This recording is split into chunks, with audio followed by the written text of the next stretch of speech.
Bonjour. Ce matin, on va lire 1 Samuel, chapitre 24, le verset 4.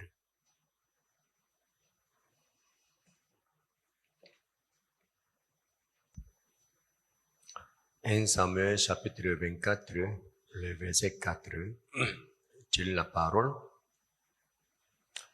Il arriva à des pâques de brebis qui étaient près du chemin, et là se trouvait une caverne où il entra pour se couvrir les pieds. David et ses gens étaient au fond de la caverne.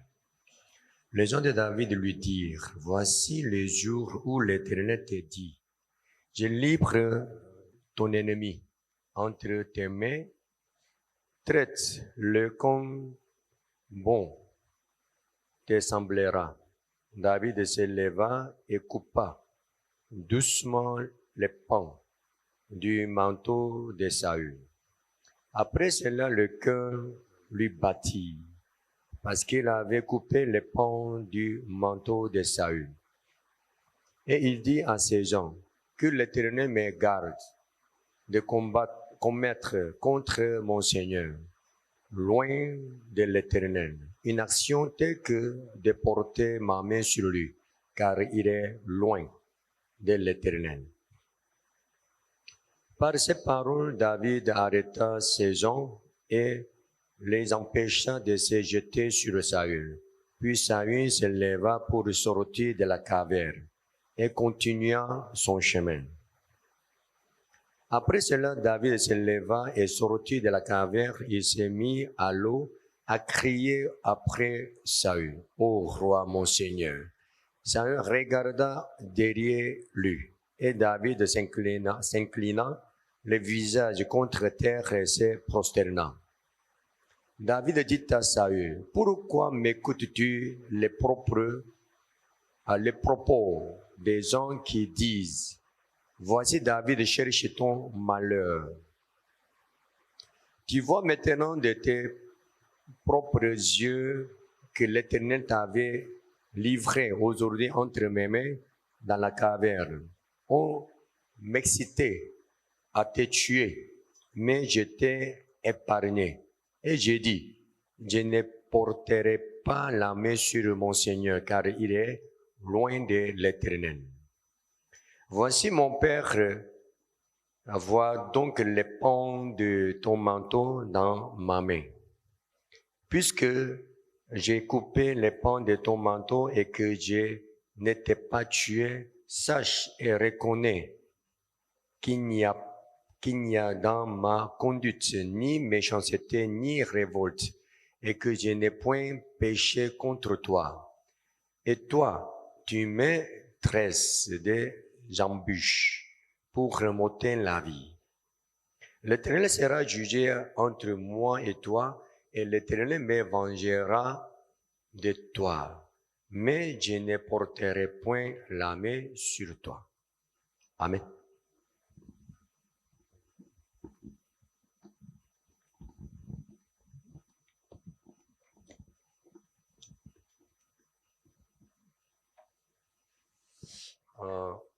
Vous connaissez cette histoire, n'est-ce pas?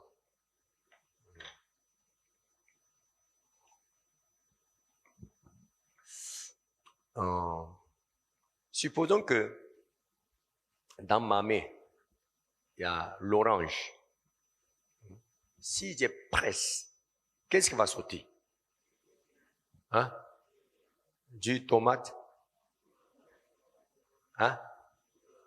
Jus d'orange. Je presse fort encore. Qu'est-ce qui va sortir? Hein? Jus d'orange, toujours. Hein? Si j'appuie fort pour trouver d'autres jus, qu'est-ce qui va sortir? Un jus d'orange. Ça veut dire que ce qui n'est pas dans notre cœur ne peut jamais sortir. Vous comprenez? Si je suis fâché, la colère est sortie. Dans mon cœur, il y avait de quoi? Hein? la colère. Beaucoup de personnes pensent que à cause de toi, je suis devenu comme ça. À cause de toi, je suis devenu nerveux. Sinon, je n'étais pas nerveux. À cause de toi. Je murmure beaucoup. Avant, je n'étais pas comme ça. Je bavarde beaucoup. Avant, je n'étais pas comme ça. À cause de toi. Beaucoup de personnes pensent que, à cause de la situation, à cause de la condition où il se trouve, il est devenu comme ça. Sinon, j'étais bonne personne. Mais à cause de toi, à cause de mon mari, je suis devenue méchante. Sinon, j'étais gentille, hein? J'étais bonne femme. Tout le monde, ils m'ont apprécié. J'étais une femme qui est douce. Vraiment, j'étais gentille, j'étais bonne. Mais à cause de mon mari, à cause des parents de mon mari, ou bien à cause de mes enfants, je suis devenu comme ça. C'est celui qui a parlé comme ça, au moins une fois, lever la main.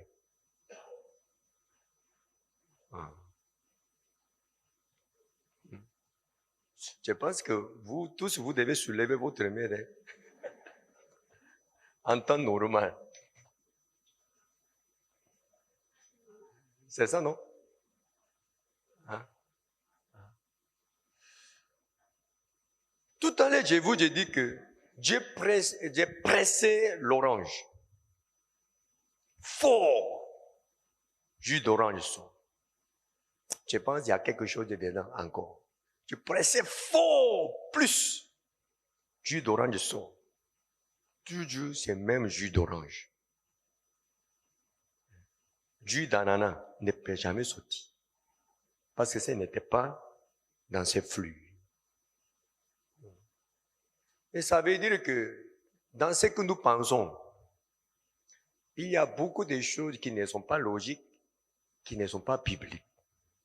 Mais nous croyons comme ça. Et puis on vit dans ces mensonges pendant 10 ans, 20 ans, 30 ans, 40 ans, 50 ans, 60 ans. On vit dans les mensonges. Amen. Donc, si nous vivons dans les mensonges, qui va nous conduire? Qui va nous conduire? Satan. Satan est le menteur. Je dis toujours, Satan est dangereux. Ce n'est pas que Satan amène la malédiction, Satan amène le malheur, Satan amène la maladie, Satan amène l'accident. Non. Tous les mensonges des faux serviteurs de Dieu. Tous les mensonges. Satan est dangereux parce qu'il ment. Satan est très dangereux parce qu'il nous conduit dans les mensonges. À cause de cette raison, Jésus a dit que vous connaîtrez la vérité vous affranchira. Sans la vérité, on ne peut jamais être sorti du mensonge. Amen. Depuis longtemps, je vous ai dit que qui amène le malheur? Hein? C'est Dieu lui-même. Dieu lui-même. Si nous sommes chrétiens, au moins, on doit croire ce qui est écrit dans la Bible. Si la Bible dit comme ça, on doit croire comme ce qui est écrit dans la Bible.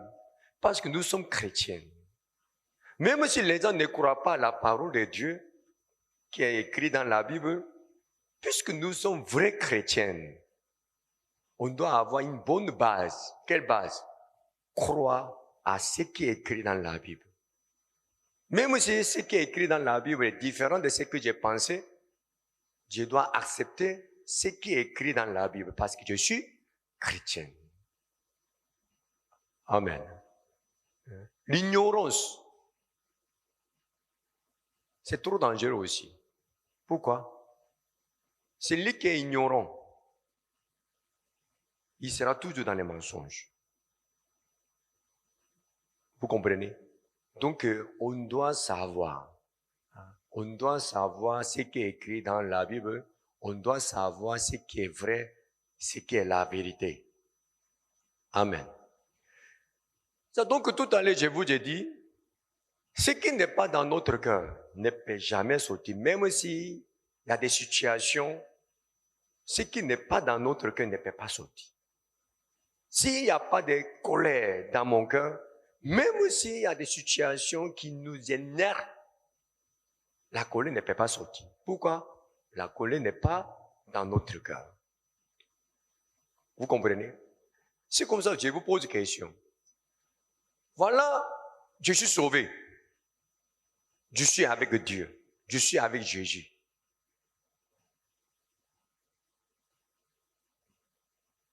Celui qui vit en moi, ce n'est pas moi. C'est Jésus-Christ qui vit en moi. Donc, dans mon corps, après mon salut, il y aura des colères ou bien il n'y aura pas de la colère.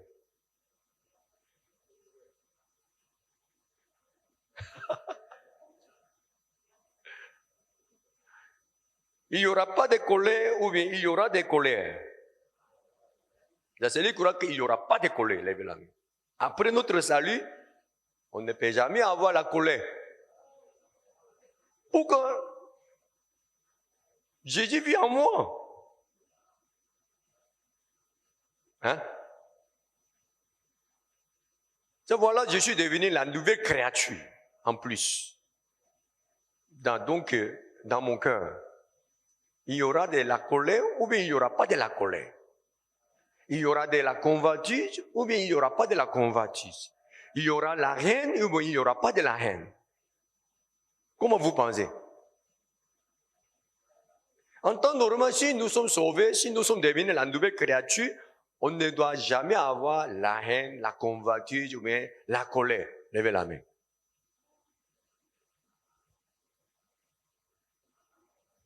En temps normal. Vous se levez la main. C'est comme ça, tu n'es pas normal.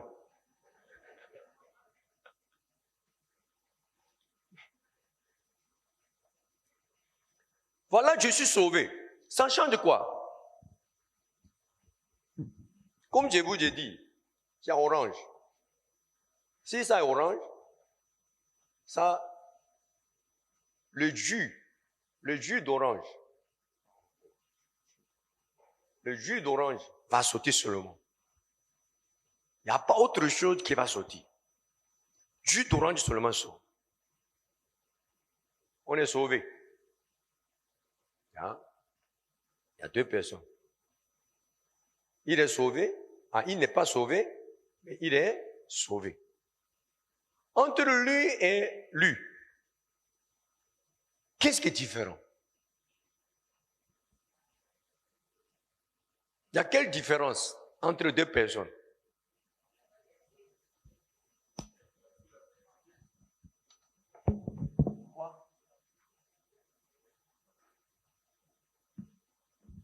Qu'est-ce qui est différent?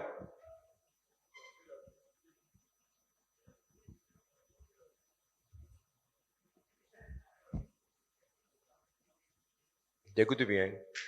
Dans le cœur de celui qui n'est pas sauvé, Dieu est là, Dieu n'est pas là. Hein? Dieu n'est pas là. Mais dans le cœur de celui qui est sauvé, Dieu est là, Dieu n'est pas là. Dieu est là. Dieu est là, Dieu n'est pas là. Ça change, ça nous donne quelle différence?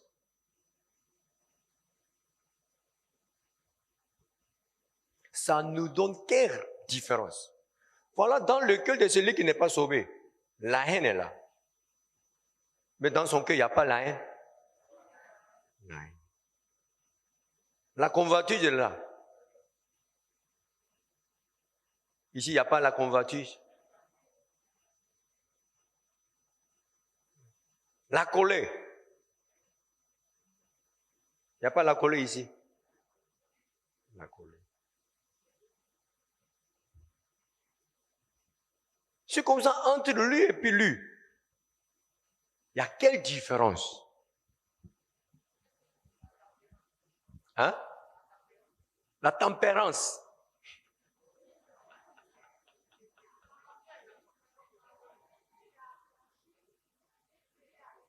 Hein? Écoutez bien. Dieu est là, ça veut dire que la parole est là. C'est ça? David a dit, Joseph, il a dit, mon Dieu que je crois, il change le mal en bien. C'est ça? Ça veut dire que si Dieu est là, il change ce qui est dedans. Jésus a changé l'eau en vin. C'est ça? Par quoi? Par sa parole. Jésus lui-même, il est la parole.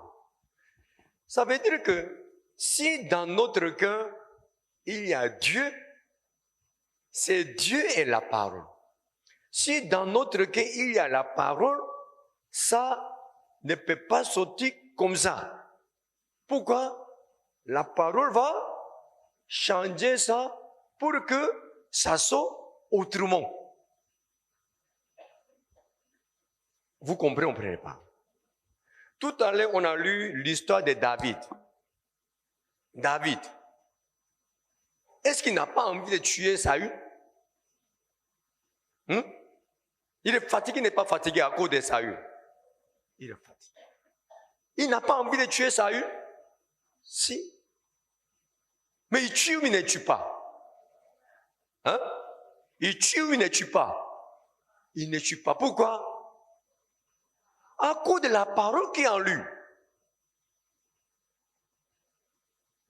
Dans le cœur de tout le monde, il y a la convoitise. Si un homme regarde une belle fille, il doit avoir la convoitise forcée. Soit qu'il est jeune, soit qu'il est vieux, s'il est garçon, il doit avoir la convoitise. Donc, tous les garçons, ils doivent agir selon la convoitise. Il drague cette femme. En tout cas, il va tout faire pour prendre cette femme. Même s'il a sa femme, même s'il a déjà ses enfants, il va tout faire pour faire quelque chose sur elle. Pourquoi? Il a la convoitise. Vous comprenez? Mais la Bible nous a dit que si tu vis selon la chair, tu mourras. Si tu vis selon la chair, tu mourras. Ça veut dire que si dans mon cœur, il y a la parole, je ne peux pas agir selon la chair. Pourquoi? La parole qui est en moi contrôle. C'est-à-dire cette convoitise qui est dans mon cœur ne peut jamais sortir brute. Pourquoi? Parce que la parole a transformé ce cœur. Pourquoi? Parce que la parole m'a montré la vérité.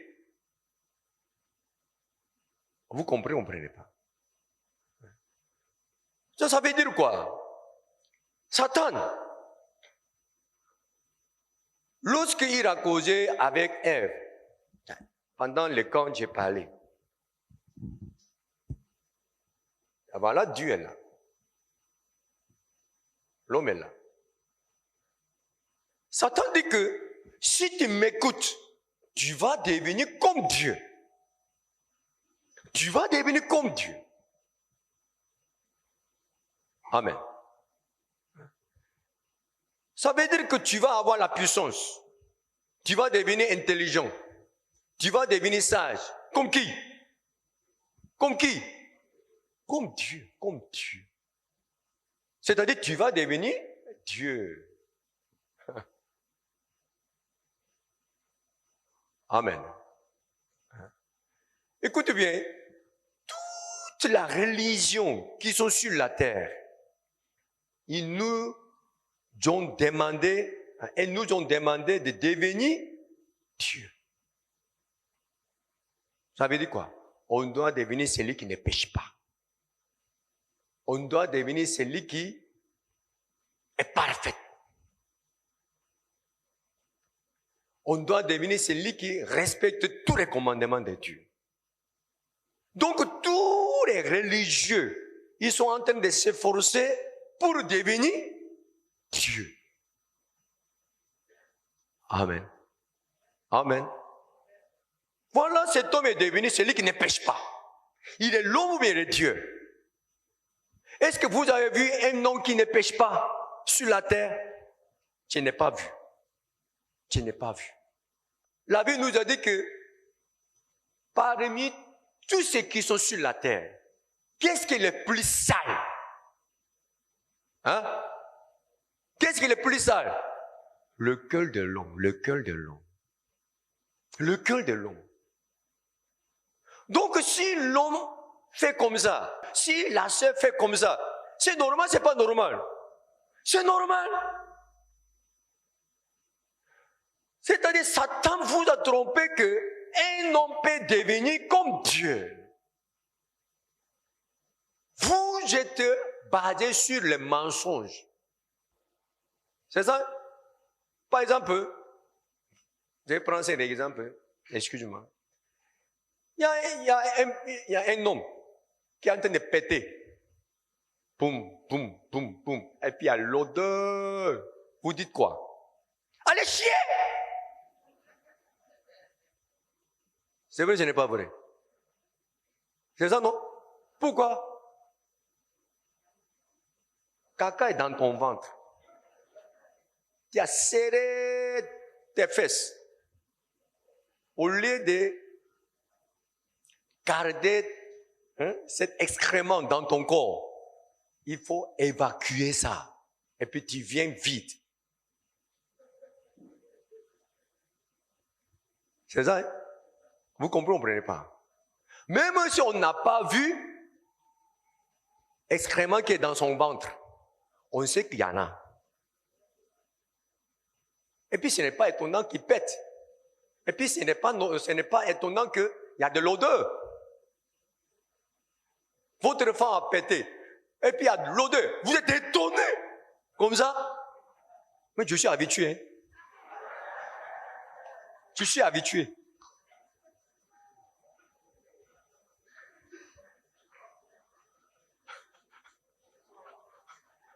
Vous êtes habitué, vous n'êtes pas habitué.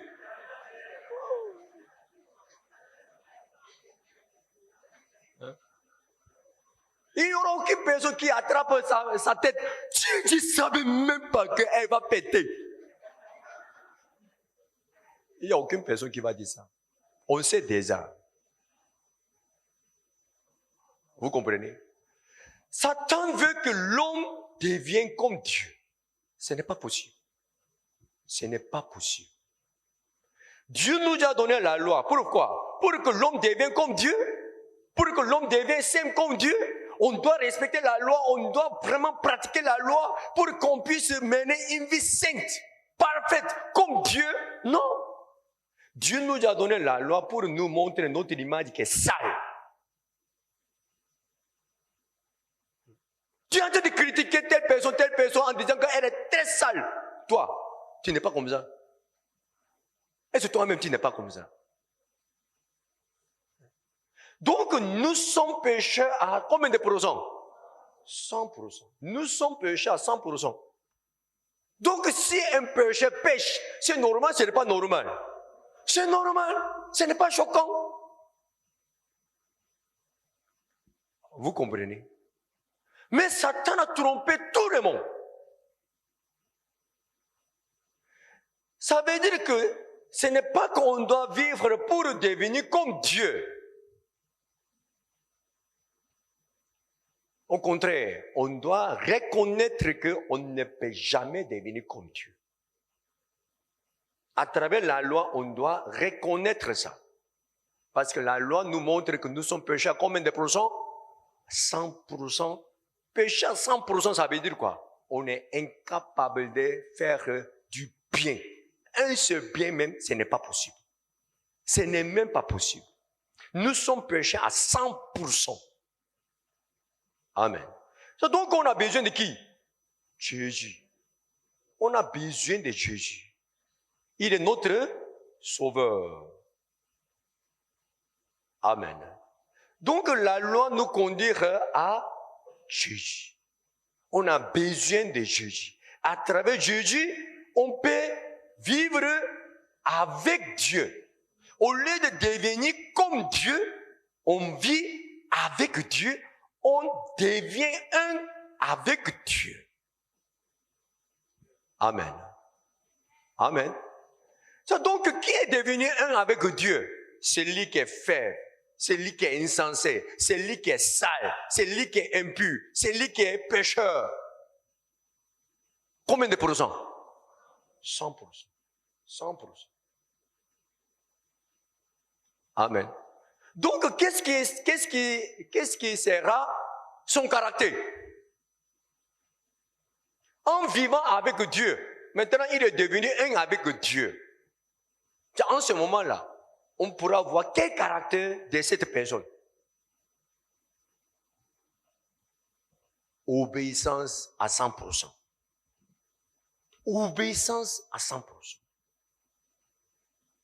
Lorsque les enfants étaient petits, vos enfants étaient petits, ils obéissent, ils n'obéissent pas. Ils obéissent, ils n'obéissent pas. Ils obéissent. Pourquoi? Ils ne connaissent pas. Ils sont faibles. Ils sont incapables. Donc, dans tous les cas, ils obéissent. Amen. Si je sais que je suis insensé, je peux obéir, je ne peux pas obéir. Je peux obéir. Pourquoi je suis insensé? Je peux abandonner ma pensée très facilement. Pourquoi? Je pense que je crois que je suis insensé. Je ne suis pas intelligent. Je ne suis pas sage. Je ne suis pas faux. Donc, écoutez la parole de celui qui est fort. Écoutez la parole de celui qui est sage. Suivre celui qui est puissant. Suivre celui qui est fort. C'est facile, mais c'est difficile. C'est très facile. Mais Satan voulait que l'homme mange quoi? Quel fruit? Le fruit de la connaissance du bien et du mal. Pourquoi? Depuis ce moment-là, l'homme a commencé à penser lui-même. Pourquoi? Il a mangé le fruit de la connaissance du bien et du mal. Donc selon lui, je connais ce qui est bon, je connais ce qui est mauvais. Est-ce que je dois écouter forcément la parole de Dieu? Est-ce que je dois demander forcément? Non. Peut-être je peux lui demander ce que je ne connais pas. Sinon, je n'ai pas besoin de lui demander pour savoir ce qui est bon, ce qui n'est pas bon. Parce que moi-même, je sais ce qui est bon, ce qui n'est pas bon. Je ne suis pas son esclave. Je ne suis pas insensé. Quand même, je connais certaines choses. Donc, depuis que l'homme a mangé ce fruit, il veut le faire eux-mêmes. Toutes choses. Ils décident eux-mêmes. C'est ça, hein? Amen. Ça, lorsque Dieu était avec le peuple d'Israël, Dieu voulait que le peuple d'Israël construise quoi dans les déserts? Hein? Dieu voulait que le peuple d'Israël construise quoi dans les déserts? Bon, le tabernacle. Vous connaissez le tabernacle qui était situé où? Est-ce que vous avez des photos avec la vidéo? La vidéo qui montre la situation des tabernacles. À côté des tabernacles, il y a des 12 tribus qui sont campées. Est-ce que vous avez cette vidéo? Il y en a? Oh, il faut faire sauter.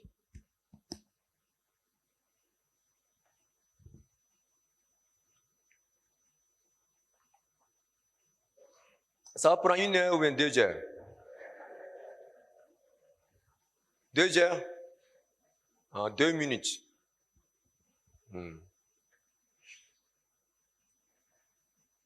On doit bien vérifier. Tu es où? Ah, ok. Il n'y a pas de son. Ça, c'est le désert. Le peuple d'Israël, ils sont campés au milieu de leur tente.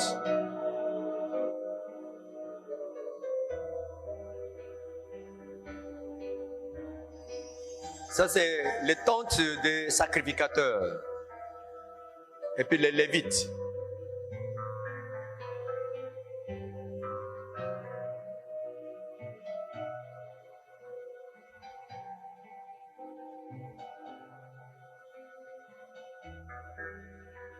C'est en bas, c'est tribu de Juda, Issachar, Zabulon. Et puis, à gauche, Dan, Asher, Naphtali. Et puis à droite, et puis en haut, Esther. Bien. Ça, ok, c'est bon. Ça, vous voyez que lorsque le peuple d'Israël était campé, 3 tribus, c'est-à-dire total 12 tribus étaient là. Mais bizarrement, à cause de le nombre de chaque tribu, on pouvait avoir cette forme. Lorsque vous lisez la Bible, vous allez voir, lorsque le peuple d'Israël était dans le désert, les tribus de Juda étaient combien? Et puis les tribus de, Issachar étaient combien? On peut savoir. Vous comprenez? Lorsqu'on a calculé le nombre, ces côtés étaient les plus beaucoup. Après, ils sont après, et puis après. Vous comprenez? Et puis le tabernacle était au milieu. Ça veut dire quoi? Ça veut dire quoi? Tu suis le centre. Tu suis la critère. Vous comprenez? C'est-à-dire, il y a des enfants qui parlent, papa, tu veux faire toutes choses dans cette maison, toi-même, tu veux déchirer toutes choses, toi-même, et puis on doit te suivre. Chacun a son avis, chacun a sa manière de voir, mais pourquoi forcément tu veux faire comme tu veux? Tu as parmi les enfants, oui, parmi vous-même, tous. C'est lui qui a utilisé ces genres d'expressions, levez la main, dans sa vie. Oui, vous ne comprenez pas. Hein? C'est-à-dire, il est comment? Le centre. Il est la critère. Les critères. Hein? Il est les critères. C'est-à-dire, s'il dit, c'est ça. S'il dit quelque chose, c'est ça. Hein? Par exemple, je dis qu'ici, c'est-à-dire depuis ici jusqu'à ici, 60 cm. Mais l'autre dit que 65, non 60. L'autre dit 70, non 60. Pourquoi? Il est le critère. Ça c'est petit. Pourquoi? Son critère est ici. Donc ce qui est plus bas que ces critères, tout devient petit. Tout ce qui est plus haut que ces critères, tout devient grand. Pourquoi? Il est le critère. Vous comprenez pas? Ça veut dire que Dieu est au milieu. Je suis le centre. Je suis le critère. Vous comprenez? Ça veut dire quoi? Lorsque Adam a mangé le fruit de la connaissance du bien et du mal, qui était le critère de sa vie? Lui-même. Lui-même. Vous comprenez? Mais Dieu veut que cet critère soit effacé. Et puis Dieu lui-même, il veut devenir le critère, le centre. Vous comprenez pas? Lorsque Dieu a créé l'homme, Dieu était content. Dieu a vu que c'était bon, mais ce n'était pas bon. Il dit c'était bon. C'est ça? Amen. Mais lorsque Adam a mangé le fruit de la connaissance du bien et du mal avec sa femme, lorsqu'il s'est regardé, il était content, il n'était pas content. Il n'était pas content. Donc ils ont fait quoi? Ils ont fait des habits en feuilles pour cacher leur honte. Alors que Dieu a dit que c'était bon, mais ce n'était pas bon. Donc ils voulaient faire quelque chose sur eux, parce que ce n'était pas bon, ce n'était pas joli. Au point qu'ils ont senti la honte. Vous comprenez ce que je dis? C'est-à-dire Dieu a dit que c'est bon, mais eux disent que ce n'est pas bon. Dieu a dit que c'est bon, mais eux disent que ce n'est pas bon. Ça veut dire que depuis que l'homme a mangé le fruit de la connaissance du bien et du mal, la manière de voir de Dieu, la manière de voir de l'homme était différente. Amen. Vous comprenez? Donc depuis ce moment-là, l'homme devait discuter avec Dieu. La Bible nous a dit que demandez, on vous donnera. Est-ce que vous croyez cette parole? Lorsque vous avez demandé, vous avez reçu, vous n'avez pas reçu. Hein? Tout ce que Dieu demandé, Dieu a reçu, levez la main. Tout ce que Dieu demandé à Dieu, il m'a donné. Levez la main. Tiens, je vais lire. Hein. Jacques. Jacques chapitre 1.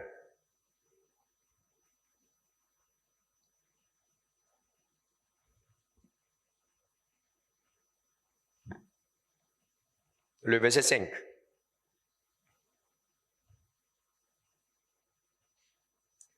Si quelqu'un d'entre vous manque de sagesse, qu'il la demande à Dieu, qui donne à tout simplement et sans reproche, et elle lui sera donnée. Écoute bien. Si quelqu'un d'entre vous manque de sagesse, ça veut dire quoi? Tu demandais bêtement, à cause de manque de sagesse. Si quelqu'un d'entre vous manque de sagesse, qu'il la demande à Dieu, qui donne à tout simplement et sans reproche, et lui sera donné. Pourquoi? À travers cette sagesse, nous pourrons savoir quoi? Ce qui est bon, ce qui n'est pas bon, seront Dieu.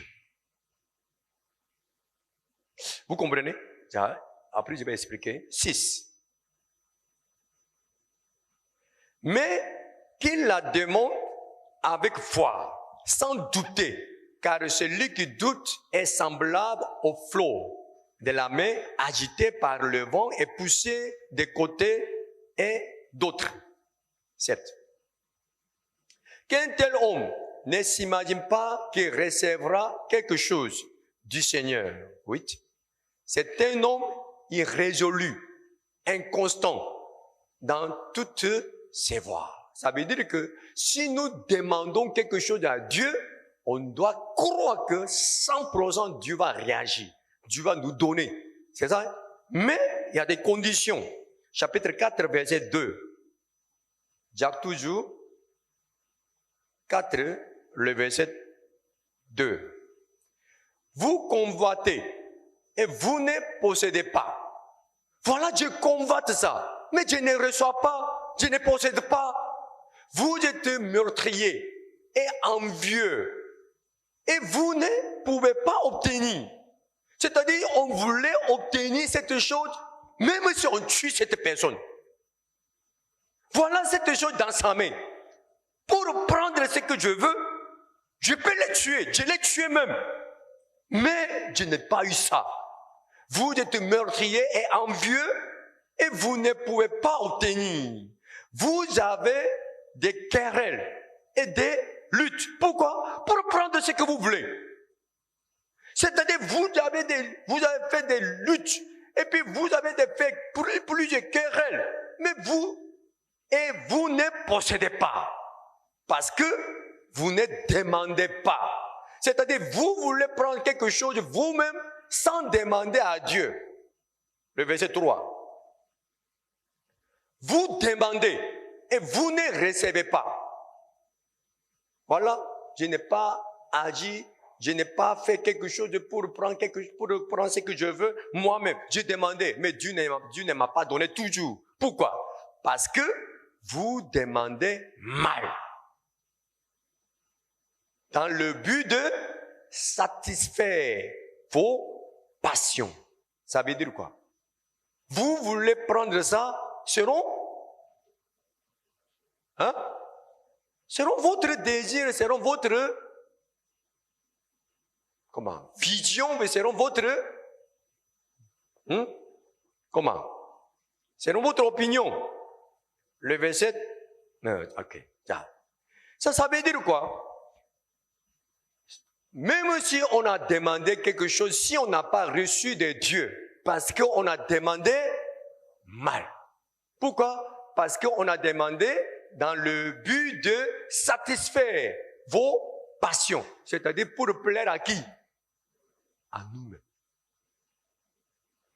Vous comprenez? Je vais lire Matthieu, à Luc chapitre 11, le verset 10. Car quiconque demande reçoit, celui qui cherche trouve, et l'on ouvre à celui qui frappe. 11. Quel est parmi vous le père qui donnera une pierre à son fils s'il lui demande du pain? C'est possible, ce n'est pas possible. Votre fils demande un pain pour manger, mais vous donnez les pieds, la pierre. Est-ce que vous allez faire ça? En donnant la pierre à votre enfant mange.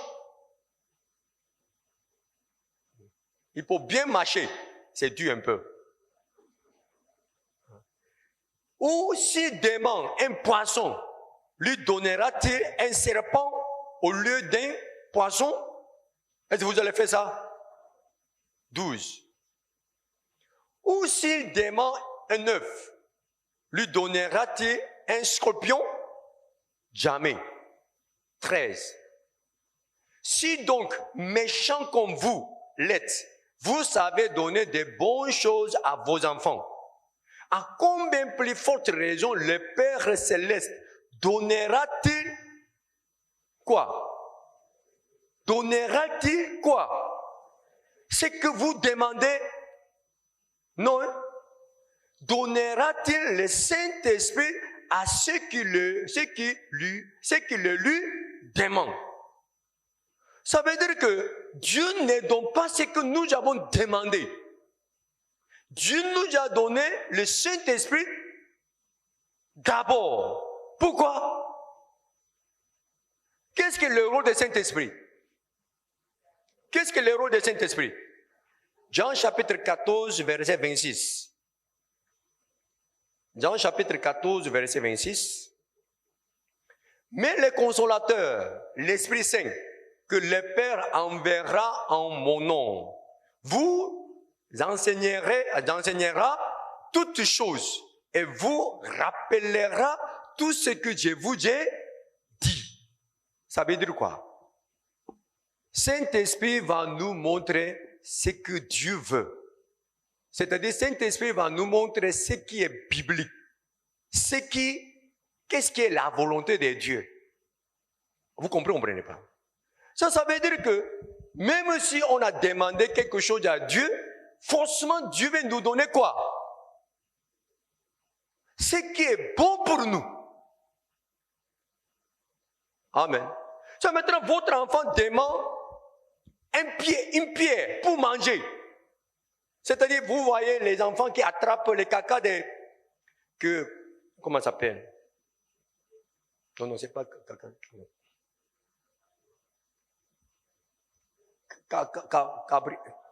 Cabri. Cabri. Chèvre. Est-ce que vous avez vu une fois les enfants qui attrapaient caca de cabri dans sa main. Et puis, on voulait enlever ça de sa main. L'enfant ne veut pas. Et il pleure même. C'est ça. En ce moment-là, vous écoutez leurs paroles. Même si vous les frappez, vous les frappez, vous voulez enlever ça. Pourquoi ce n'est pas bon pour eux? Amen. Amen. Ça veut dire que Dieu ne peut jamais nous donner ce qui n'est pas bon pour nous. C'est-à-dire, Dieu veut qu'il soit le centre de notre vie. Il soit le critère de notre vie. Il ne peut jamais nous donner ce qui n'est pas bon pour nous.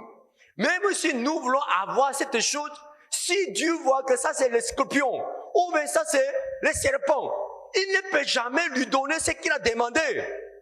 Parce que ce n'est pas bon pour lui. Vous comprenez? Mais celui qui n'a pas abandonné cette place, c'est-à-dire lui-même il a pris cette place. Et puis il veut que tout soit fait comme ce qu'il veut. C'est-à-dire il veut devenir comme Dieu. Il veut faire comme il veut. Pour que nous voulons devenir Dieu. Pourquoi? Parce que nous savons que Dieu est puissant, Dieu est fort, Dieu est intelligent, Dieu est sage, au point qu'il peut faire comme il veut. Amen. Au début, Salomon il a demandé la sagesse à Dieu. Pourquoi? Hein? Pour diriger le peuple. Selon comment? Selon la volonté de Dieu. C'est-à-dire la sagesse qu'il a demandé à Dieu, c'est pour l'obéissance. L'homme sage, qui est l'homme sage? Celui qui peut obéir à Dieu, il est sage.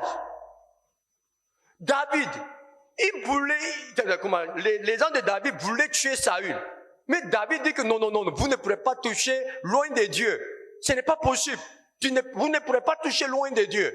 Ça, c'est la sagesse de David. Il a obéi à la volonté de Dieu. Il a obéi à la décision de Dieu. Ça, c'est sa sagesse. Donc, avec cette sagesse, il a dominé le peuple d'Israël. Salomon aussi, pareil. Il voulait dominer, il voulait conduire le peuple d'Israël selon la volonté de Dieu. Donc, il avait besoin de la sagesse pour connaître le cœur de Dieu, pour connaître la volonté de Dieu, pour diriger le peuple d'Israël selon Dieu. Amen. Amen. Donc, dans sa décision qui paraît, Dieu paraît. Lorsque Salomon a jugé, a fait de 2 femmes prostituées, tout le monde était étonné parce qu'ils ont vu Dieu qui était dans sa décision. Amen. Amen. Ça veut dire qu'il a obéi à la parole de Dieu, il a obéi à Dieu. Vous comprenez pas? Amen. Donc, si vous voulez que votre vie soit heureuse, qu'est-ce que vous devez faire? Qu'est-ce que vous devez faire? Vous devez laisser cette place à Dieu pour que Dieu puisse diriger votre vie. À cause de cette raison, Dieu a envoyé qui? Saint-Esprit, pour vous montrer ce que Dieu a dit, ce que Jésus a dit, la volonté de Dieu, le cœur de Dieu. Donc, c'est lui qui a l'Esprit de Dieu. Il connaît la volonté de Dieu parce que Saint-Esprit lui montre chaque jour, chaque moment, ce que Dieu a dit, la volonté de Dieu, ce qui est biblique. Amen. Vous comprenez? Donc, celui qui n'a pas l'Esprit de Dieu, finalement, il va faire comme il veut. Parce qu'il n'a pas l'Esprit de Dieu, ça veut dire qu'il n'a pas la parole dans son cœur. Donc, forcément, il va faire comme il veut. Mais celui qui a l'Esprit de Dieu, celui qui a la parole de Dieu, il ne peut jamais faire comme il veut. Parce que chaque fois, le Saint-Esprit qui nous rappelle ce que Jésus a dit, Saint-Esprit qui nous rappelle tout ce qui est écrit dans la Bible, cette parole nous persuade, donc on ne peut jamais agir selon ce qui est dans notre cœur. Finalement, on doit être dirigé par la parole de Dieu que le Saint-Esprit nous donne. Dans la prière aussi, même chose. En priant, en demandant à Dieu selon notre désir. Si Saint-Esprit en nous, ça change. Chaque fois que j'ai témoigné, un jour j'ai prié à Dieu, Seigneur, vraiment, je veux que tu fasses telle chose pour tel frère, tu fasses telle chose pour cette soeur. Un jour j'ai prié à Dieu en citant les noms de chaque frère et soeur. Lorsque j'ai cité le nom de chaque frère et sœur en demandant leurs besoins, Dieu m'a bloqué. Et puis il m'a posé question. Attends. J'ai entendu la voix de Dieu. Ce n'est pas que attends, n'est pas dans mon cœur. Parce que la prière, ce n'est pas une communication unilatérale. C'est une communication mutuelle. C'est ça, non? Donc, lorsque j'ai demandé, Dieu m'a répondu.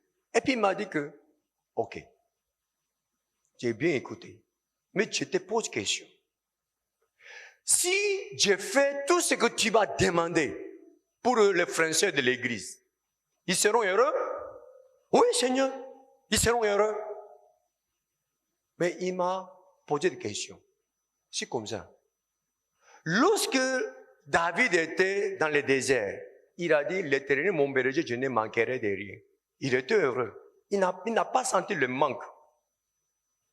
Mais lorsqu'il était dans le palais, il a violé Bathsheba.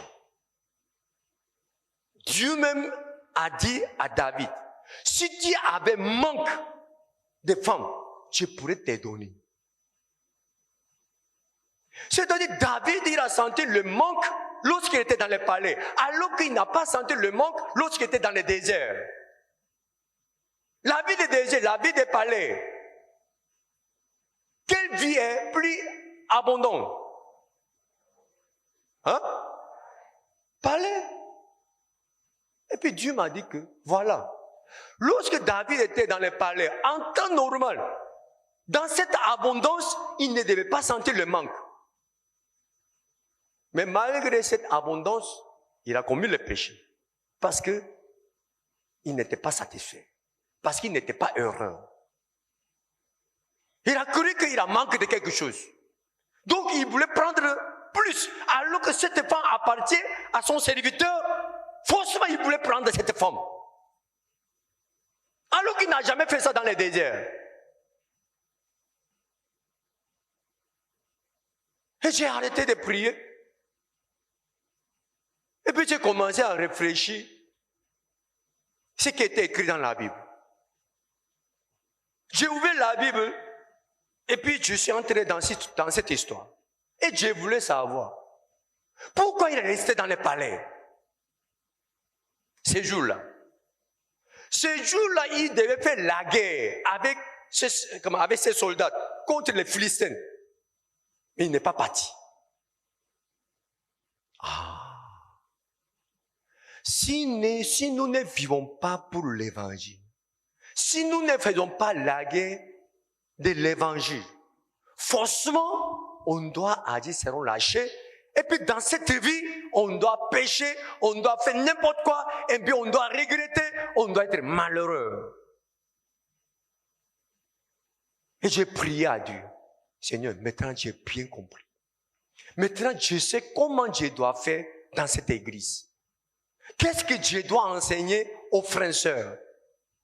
Je devais dire que, au lieu de demander ce que vous voulez pour que vous soyez heureux, vous devez faire la guerre pour l'évangile. On doit annoncer l'évangile. Pendant que nous vivons pour l'évangile, on ne pourra jamais sentir le manque. Et puis on sera heureux. Si vous sentez le manque, si vous ne sentez pas le bonheur, parce que vous ne vivez pas pour l'évangile.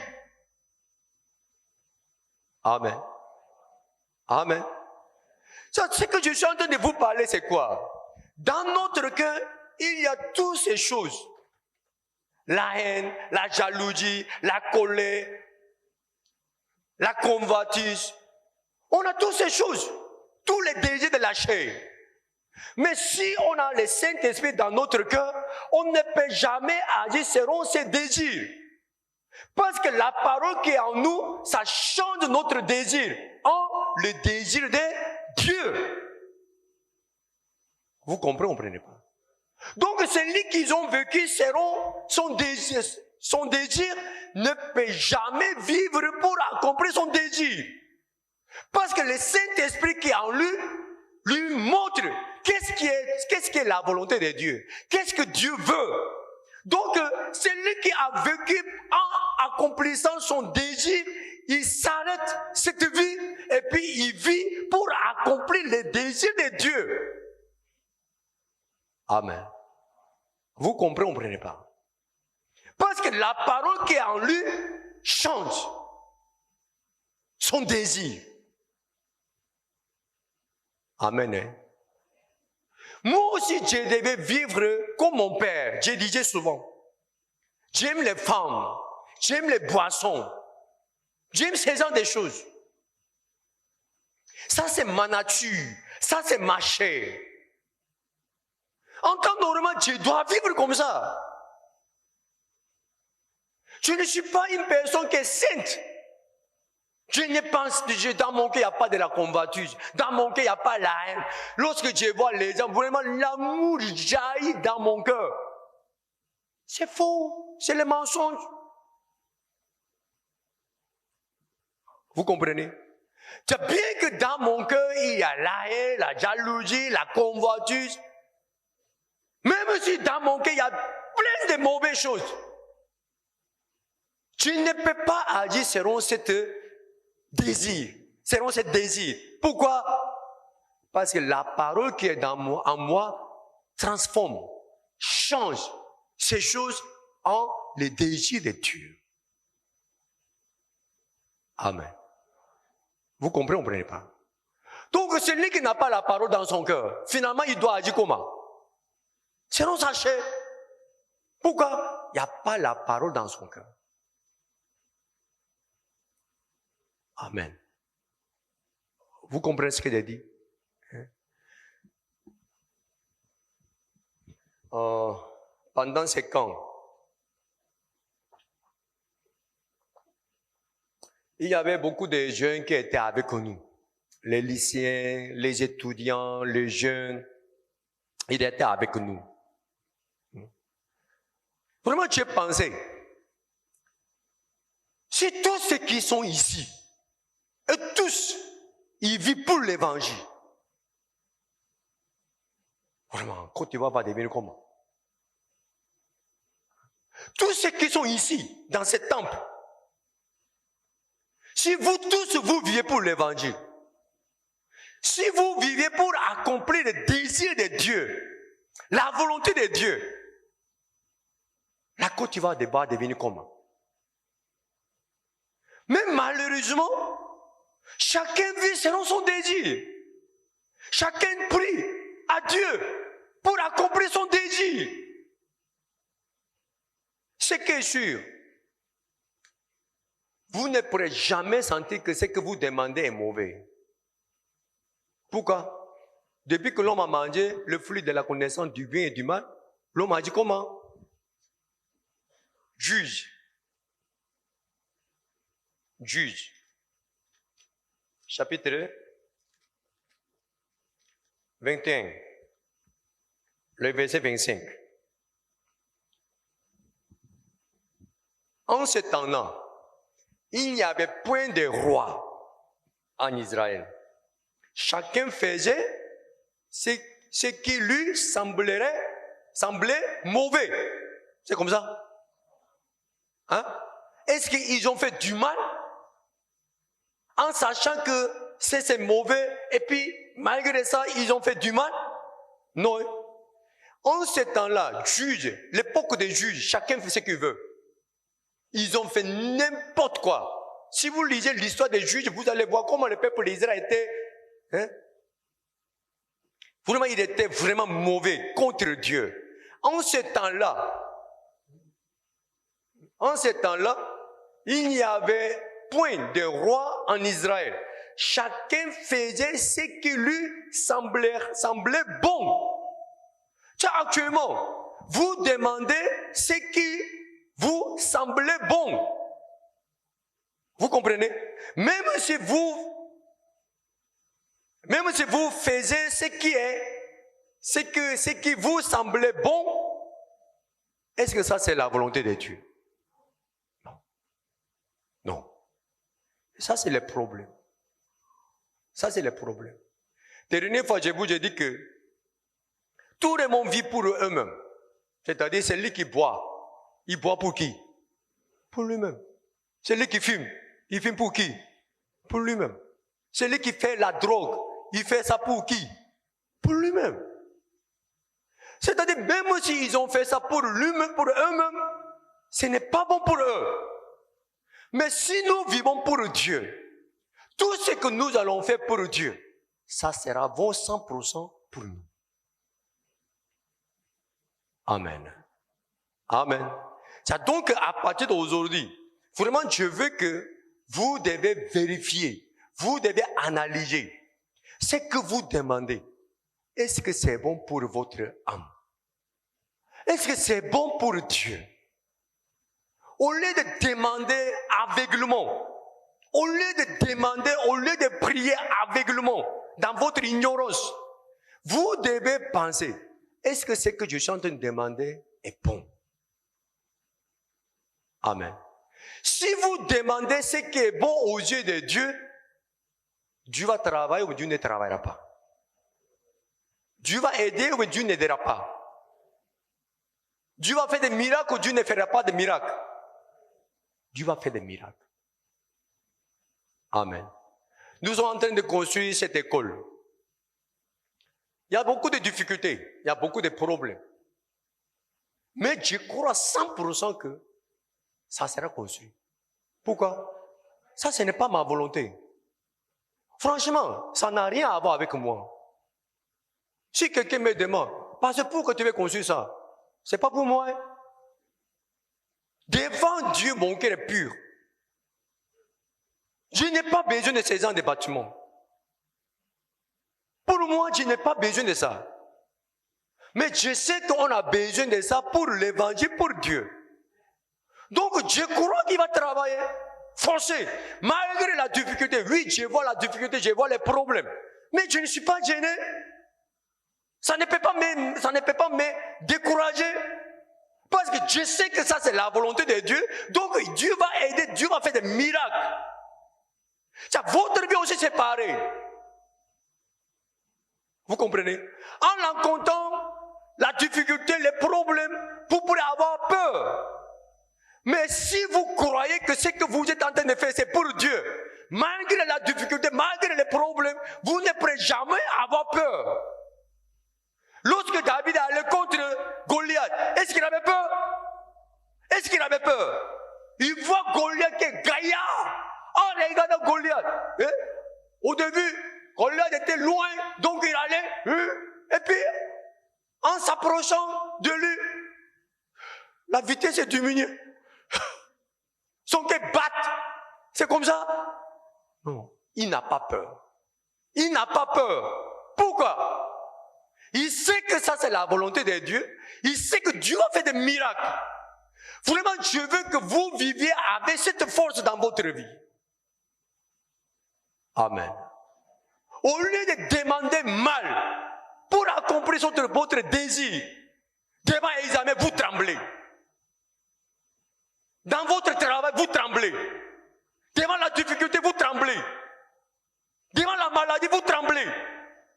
À cause de quelle raison? Si vous vivez pour Dieu, pour l'évangile, vous avez peur de la maladie, pourquoi? Je peux dire, je ne peux pas mourir parce que je vis pour l'évangile. J'ai besoin de la bonne santé parce que je vis pour l'évangile. Je ne peux jamais mourir. Même si tout le monde dit que je mourrai à cause de la maladie, tu mens. Je ne crois pas parce que Dieu utilise mon corps pour l'évangile. Je n'ai pas peur de quoi que ce soit. Vous comprenez? Devant un examen, vous tremblez. On a peur de quoi? Je fasse cet examen pour l'éternel, pour Dieu, pour l'évangile. Si vous voulez avoir les diplômes, si vous voulez devenir telle personne, pour votre propre désir, devant votre problème, devant votre difficulté, vous devez avoir peur. Parce que vous-même, vous savez que Dieu n'est pas dedans. Si vraiment dans votre vie, Dieu est dedans, vous avez peur de quoi? Amen. Amen. Vraiment, Dieu veut que vous sachiez ce qui est biblique. Dieu nous a dit quoi? Si vous demandez, vous allez recevoir. Mais Dieu ne peut pas vous donner la pierre que vous demandez, les scorpions que vous avez demandé, les serpents que Dieu vous avez demandé. Dieu ne peut pas donner. Donc, pour que vous ne puissiez pas demander n'importe quoi, Dieu vous a donné le Saint-Esprit d'abord. Parce que Saint-Esprit va nous convaincre. Saint-Esprit va nous enseigner ce qui est bon aux yeux de Dieu. Amen. Amen. Tu vois, en ce moment-là, j'ai vu les affiches de l'église qui est à côté. Exaucement 100%. Je ne comprends pas. Si exaucement est 100%, c'est lui qui est malade, tous ils devaient être guéris. Mais lorsque je vois tout le monde,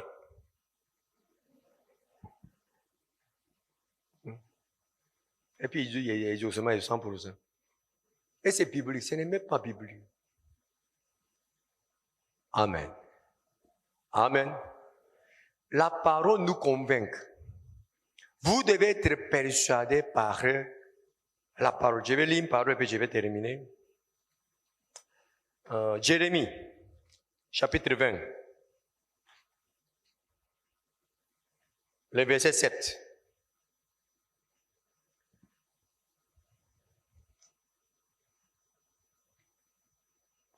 Tu m'as persuadé, l'Éternel, et je me suis laissé persuader. Tu m'as saisi, tu m'as vaincu.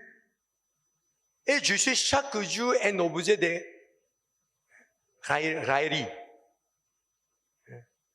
Raillerie. Tout le monde se moque de moi. Tu m'as persuadé, l'Éternel, et je me suis laissé persuader. Est-ce que vous avez la version anglaise? Oh, c'est bon. Écoute bien. Tu m'as persuadé en anglais. Lord, thou hast deceived me. Deceived me, ça veut dire quoi? Do you know English? Huh? You don't know English? Huh? Thou hast deceived me, and I was deceived. Ça veut dire que tu m'as trompé. Et puis je me suis laissé tromper.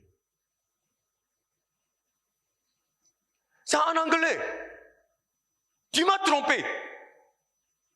Je me suis laissé tromper. Ça veut dire que lorsque nous écoutons la parole de Dieu, ça paraît comme Dieu nous a menti. Vous comprenez? Vous comprenez pas? Nous pensons que si je ne prends pas ça, je ne serai pas heureux. Mais Dieu dit que même si tu ne prends pas ça, tu seras heureux. On dit quoi? Tu mens. Seigneur, tu mens. Comment sans ça je peux être heureux? Tu mens. Mais vous devez savoir qu'il y a des personnes qui croient à ces mensonges. Vous comprenez? Vous comprenez pas? Lorsque Ève a causé avec Satan, Ève a cru que Dieu lui a trompé. Dieu lui a menti. C'est ça, non?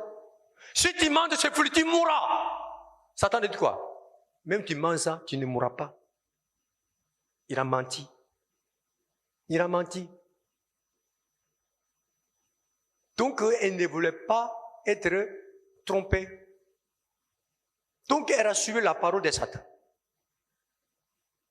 Je crois que parmi vous, Même si vous venez à l'église, même si vous écoutez la parole, vous pensez que je suis en train de vous tromper. Donc, vous ne voulez même pas laisser votre désir. Vous ne voulez même pas laisser votre pensée. Vous ne voulez même pas laisser votre opinion. Pourquoi? Selon vous. Parce que tu es en train de mentir. Tu ne crois pas. Tu ne crois pas comme ce que tu es en train de parler. Non, je ne crois pas comme ça, je ne pense pas comme ça. Même si vous venez à l'église, vous n'écoutez pas.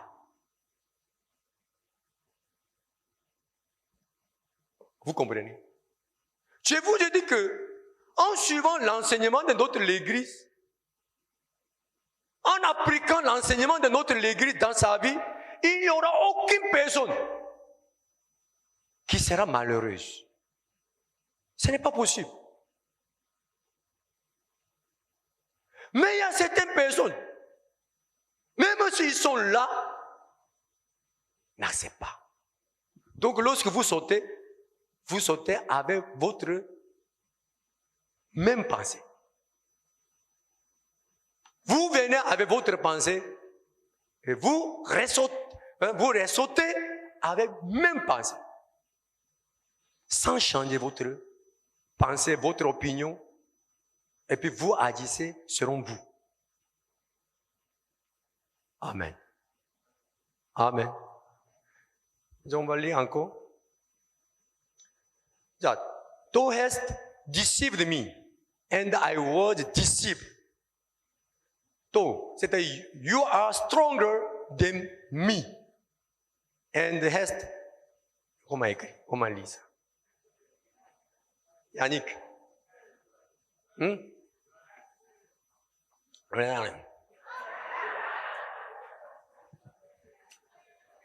Amen.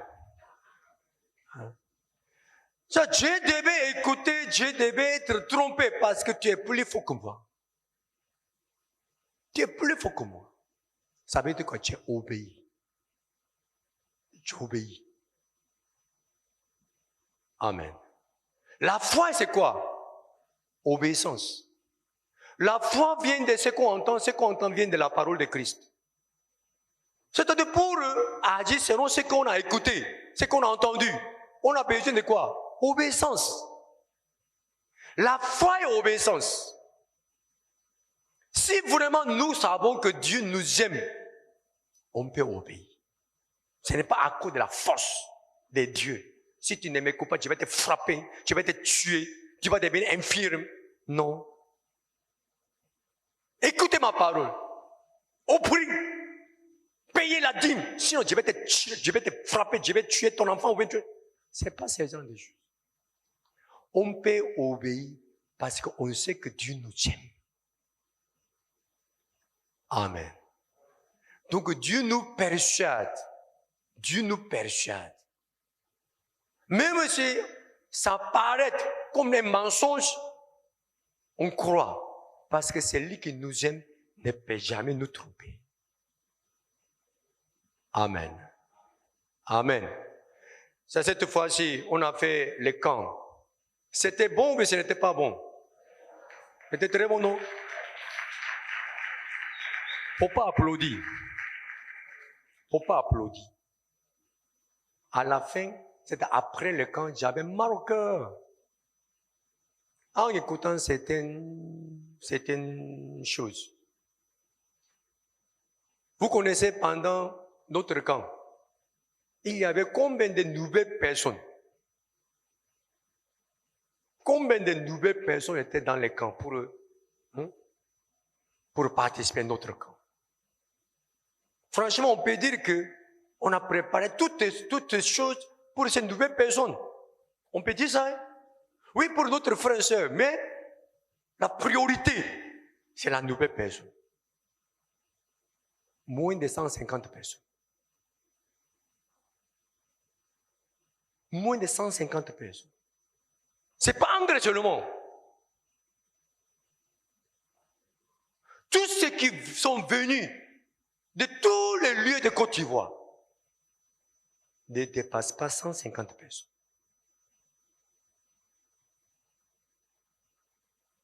Vraiment, j'avais mal au cœur. Ceux qui sont ici même, vous êtes plus nombreux que 150 personnes. Si chacun a invité une personne, pendant combien de personnes pourront bénéficier de ces camps et puis ils seront sauvés? Lorsque j'ai entendu que moins de 150 nouvelles personnes étaient dans les camps, au début, je n'ai pas cru. Non, c'est faux. Non, c'est faux. Mais c'était vrai.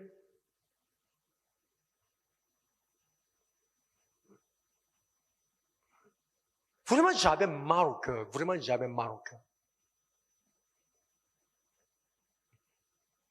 Vraiment, on a investi beaucoup de choses. Vraiment, on a préparé beaucoup de choses.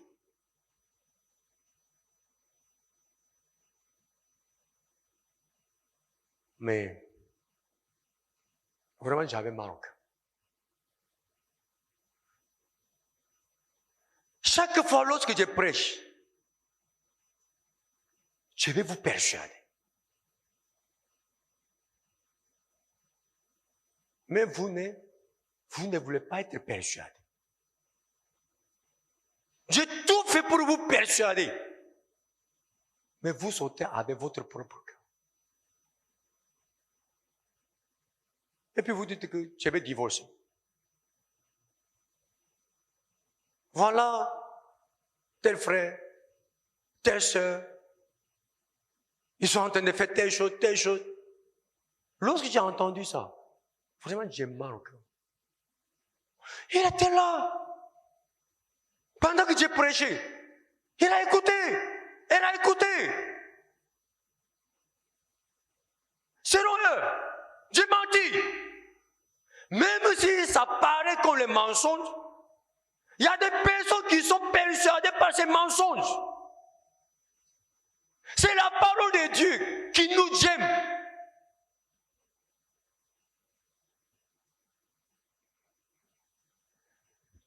Franchement, je veux que vous connaissiez ce qui est biblique pour bénéficier de tout ce que Dieu a préparé. Aujourd'hui, en temps normal, les nouvelles personnes qui étaient au camp, ils devaient venir pour témoigner. Voilà, pendant ces camps. Qu'est-ce que Dieu a fait dans ma vie? Oui, il y a certaines personnes qui ont parlé dans le camp. Mais ce n'est pas pour écouter ces gens de témoignages qu'on a organisé ces camps. Tout ce que nous voulons,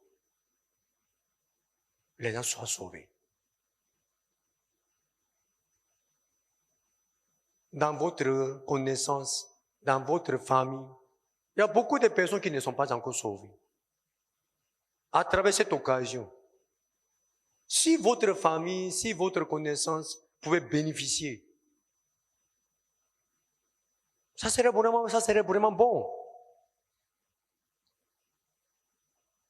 Amen. Amen. Et en tout cas, lorsque j'ai fait un petit bilan de notre camp, vraiment, mon cœur était vraiment difficile. Vraiment, mon cœur était difficile. Premier jour, lundi soir, on a installé plus de 4000 chaises en croyant que nous serons nombreux, plus que ça même. Les chaises que nous avons installées, l'autre côté, juste à côté, c'est-à-dire où il y a des piscines, c'est vide totalement. C'était vide.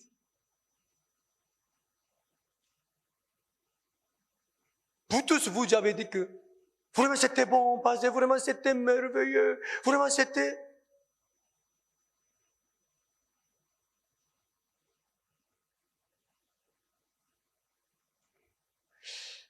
En tout cas,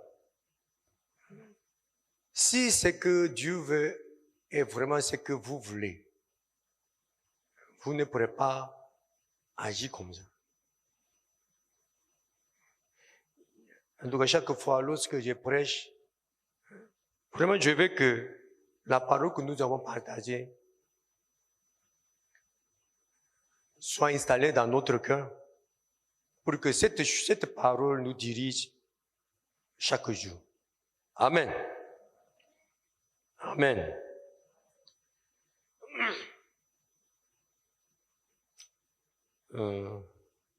Je vais lire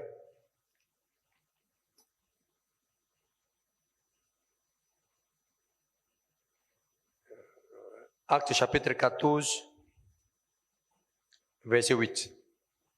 Je vais lire cette parole et puis je vais terminer. Actes chapitre 14, verset 8.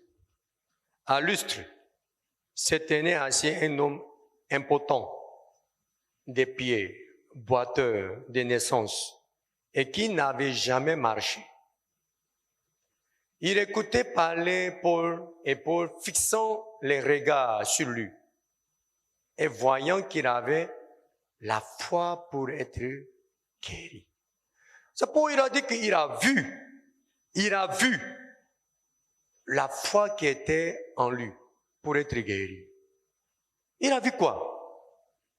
En prêchant, il a vu que la parole entre dans son cœur. Je crois que si vous avez organisé certains séminaires, vous-même vous sentez qui accepte, qui n'accepte pas.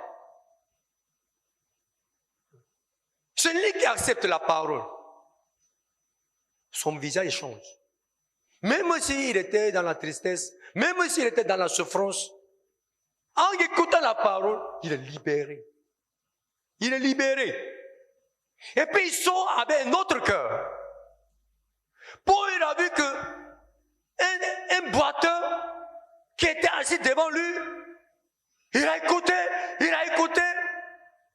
Lorsque Paul a prêché dans la joie, il est content. Lorsqu'il a prêché dans la colère, lui aussi il est en colère. Lorsqu'il a prêché avec la tristesse, il était dans la tristesse. Il voit que la parole entre dans son cœur. La parole l'a convaincu. Donc Paul a dit que, lève-toi. Il ne peut pas dire que je ne peux pas me lever. Parce que depuis ma naissance, je suis boiteux. Il ne peut jamais dire ça. Pour que la parole l'a convaincu. Devant la parole, il abandonne sa pensée, son expérience, son sentiment, son opinion. Il obéit à la parole. Lève-toi! Il se lève. Pour que la parole l'a dominé. Amen. Dieu peut faire des miracles dans cette cas. Je ne crois pas qu'il était la seule boiteur qui était là. Il y avait beaucoup de boiteurs, peut-être, mais lui seul a bénéficié. Amen. Vraiment, je veux que chaque fois, lorsque vous venez à l'église, chaque fois, lorsque vous écoutez la parole, vous soyez convaincus par la parole. Même si cette parole paraît mensonge, si cette parole peut vous diriger, vous allez voir les miracles de Dieu. Amen. Prions. Seigneur, merci. Ce matin, tu nous as enseigné. Vraiment, je veux que tu sois au centre de notre vie, au centre de notre pensée. Vraiment, je veux que tu sois le critère de notre vie. Nous avons dirigé notre vie nous-mêmes. Donc, à la fin, seulement il y avait les regrets. Seigneur, vraiment, nous ne voulons pas regretter encore. Seigneur, vraiment, nous savons que la vie que nous avons menée en tant que dirigeants de notre vie, vraiment c'était une vie honteuse. Seigneur, nous sommes sauvés. Le Saint-Esprit est en nous. La parole est en nous. Vraiment, je veux que chaque jour, chaque moment, nous soyons persuadés, nous soyons trompés par la vérité. Dans cette vie, je crois que nous serons heureux. Vraiment, je veux que tous ceux qui sont ici soient heureux par ta parole. Vraiment, je confie toutes choses entre tes mains. Merci Seigneur. J'ai prié au nom de Jésus-Christ. Amen.